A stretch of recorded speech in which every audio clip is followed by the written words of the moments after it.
Human giaprubahan sa Sangguniang Panglungsod ang ordinansa kabahin sa pagregulit sa iro ug iring sa pagkaron mihimo na og information and education campaign ang buhatan sa City Veterinary ning Dakbayan kabahin sa Asinso Osames Ordinance on Responsible Ownership of Dogs and Cats.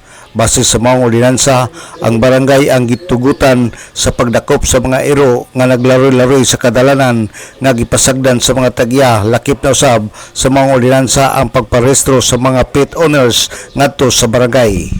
Matud pa ni Dr. Lourdes Caliao, OIC City Veterinary ning Dakbayan, nga sa iyang pagtambong sa EBC meeting kauban si Consul Cecil Co nga nasabtan sa mga barangay kapitan ang tumong sa maong ordinansa nga mahimong responsable ang mga pet owners. Nasabtan nila ang goal ani nga ordinance nga ang mga tag-iya o giro gyud mahimong responsable.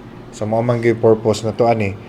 Kay kung responsable ang mga tag-iya o mga dogs and cats, dili kita magproblema og mga stray.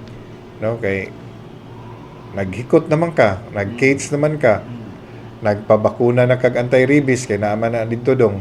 So grabe ang effect. Grabe ang effect sa community ang rabies nga sakit atong malikayan, ma-prevent ang mga accident atong minusan gyud og ayo. Si Dr. Lourdes Caliao, OIC City Veterinary.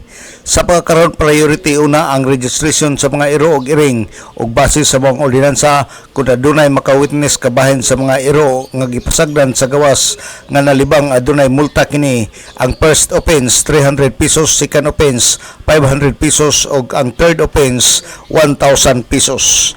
Alang sa DXDD Radio Kampana ang radyo sa simbahan, WD45 Dudong Pagkaminto, muduyog sa ika-75 nga jubileo sa simbahan sa Archdiocese sa Osamis Danag, sa Dakbayan.